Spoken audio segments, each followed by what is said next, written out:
তিনি বন্ধুদের সাথে গল্প করার জন্য স্টিম রুমে গেলেন, কিন্তু তার বন্ধুরা ব্যাপারটাকে অদ্ভুত ভেবে বাইরে বাতাস নিতে বের হতে চাইল। ফলাফলস্বরূপ দরজা খোলার সময় তিনি দেখলেন কাঠের দরজাটা খোলা যাচ্ছে না। জ্যাক কাচের ভেতর দিয়ে উঁকি দিয়ে দেখলেন দরজার বাইরে কোনো ঢাকনা নেই, তবুও সেটা ঠেলে খোলা যাচ্ছিল না। মেরি ভাবল দরজাটা হয়তো তালাবন্ধ, হ্যান্ডেলটা ঘুরিয়ে দেখতে পারেন। জ্যাক এখানে সেখানে খুঁজলেন, কিন্তু দরজায় কোনো তালাই ছিল না।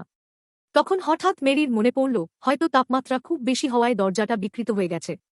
জ্যাক দৃঢ়ভাবে বললেন যে এই দরজা স্পেশালি স্টিম রুমের জন্য তৈরি, এতে তাপীয় আঘাত বা হঠাৎ ঠান্ডা হওয়ার সম্ভাবনা নেই।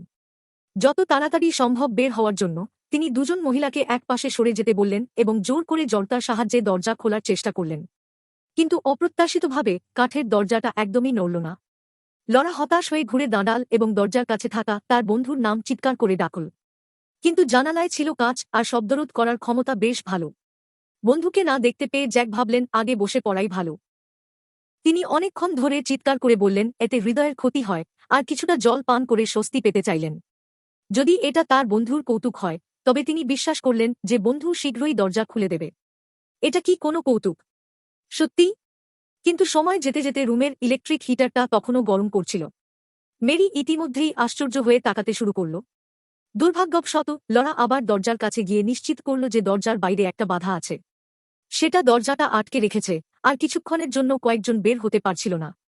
তারা রুমের ইলেকট্রিক হিটারটা বন্ধ করতে চাইল, কিন্তু চারদিক খুঁজে তারা পেয়াল শুধু দেয়ালে একটা থার্মোমিটার। তার পিছনে যেন কিছু লুকানো ছিল। জ্যাক সাবধানে সেটা নামালেন এবং দেখলেন সেটা শুধু একটা তাপমাত্রা নিয়ন্ত্রক যন্ত্র। কন্ট্রোলারটা একটা তারের সাথে যুক্ত ছিল, আর প্রকৃত সুইচটা বসানো ছিল রুমের বাইরে। কয়েকজন সেটা নষ্ট করতে সাহস পেল না। যদি তাপমাত্রা 1000 ডিগ্রি নেমে যায়, সম্ভবত তাদের জানার আগেই পেছনের ইলেকট্রিক হিটারটা আবার চলতে শুরু করবে রুমের আসল তাপমাত্রা বজায় রাখতে। ফুটন্ত উত্তাপের ঢেউ আসতে দেখে তারা উপলব্ধি করল যদি পালানোর উপায় না খুঁজে পায়, তাহলে শুকনো লাশে পরিণত হওয়ার সম্ভাবনা রয়েছে। লরা একটা চামচ তুলে নিল এবং দরজার কাঁচটা ভাঙার পরিকল্পনা করল। কিন্তু কয়েক ডজনবার চেষ্টা করে সে দেখল সবই বৃথাশ্রম। জ্যাকও বসেছিল না। তিনি একটা তোয়ালে দিয়ে ফুটন্ত পাথরটা আটকালেন, তারপর সেটা ঠান্ডা করার জন্য বালতিতে ফেলে দিলেন। সেটা পুরোপুরি ঠান্ডা হওয়ার আগেই তিনি দরজার কাঁচটা ধরে টান দিলেন, কিন্তু দেশীয় কাচের গুণমান খুব ভালো। হাতের তালু থেকে রক্ত বের হলেও কাচে শুধুমাত্র সামান্য আঁচড় পড়ল।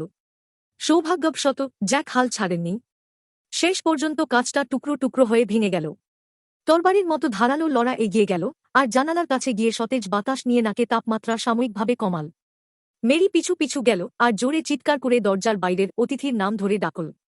ভাড়া বাড়িটা খালি ছিল। তার বন্ধু বাইরে মদ্যপান করছিলেন, এখনো ফেরেননি। কয়েকজন অবশেষে দেখতে পেল দরজার বাইরে একটা কাঠের মি আটকানো ছিল। তারা অনুমান করল এটা নিশ্চয়ই বন্ধুর কৌতুক নয়। স্টিম রুম থেকে যত তাড়াতাড়ি সম্ভব পালানোর জন্য জ্যাক তোয়ালেগুলো একসাথে জুড়ে দিলেন, আরেক প্রান্তে একটা পাথর বেঁধে দিলেন। তিনি জানালা দিয়ে কাঠের মইটা সরানোর চেষ্টা করলেন, কিন্তু অবস্থানটা একদমই দেখতে পাচ্ছিলেন না। অনেকবার চেষ্টা করে শেষে ব্যর্থ হয়ে ছেড়ে দিতে বাধ্য হলেন। লড়ার আগে হিতাহিত জ্ঞান হারিয়ে এয়ার কন্ডিশনার নষ্ট করতে চাইল। ফলস্বরূপ সবাই তাকে থামাল। আমার মনে হয় তুমি সর্বোচ্চ 250 ডিগ্রি পর্যন্ত উঠতে পার। সেখানে বিশ্রাম নেবে। লরা শুনে শুধু স্থির হয়ে বসে রইল। যখন কয়েকজন মাথা ঘুরতে থাকা অবস্থায় সংগ্রাম করছিল, জ্যাক কোণের বাতিটার দিকে নজর দিল। যদি তিনি তারের সাহায্যে শর্ট সার্কিট করেন, ঘরের হিটারটা আর কাজ করবে না। তিনি প্রথমে বাতিটা খুলে নিলেন, তারপর লরাকে এক বালতি জল আনতে বললেন।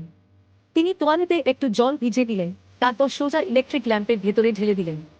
কিছুক্ষণ আগুন জ্বলার পর, যদিও ঘরের আলো সফলভাবে নিভে গেল, কয়েকজনকে অবাক করে দিয়ে দেখা গেল হিটারটা অত্যধিক শক্তিশালী, আর ব্যবহৃত তার আলো তারের মতো একই ছিল না। জ্যাক ব্যথায় কিছুটা রক্তক্ষয় করলেন। তাপমাত্রা ক্রমাগত বাড়তে থাকায় কয়েকজন উপলব্ধি করল তাদের জীবনের শেষ সময় ঘনিয়ে আসছে। মেরি তার কলেজের দিনগুলো মনে করতে শুরু করল। লরা আরও বেশি বিস্মিত হয়ে বলল সে তার জীবনে মাত্র 3টি বন্ধু পেয়েছে, এত অল্পে পৃথিবীতে আসাটা লজ্জা। এই সময় দূর থেকে বাড়িওয়ালা ফিরে এল।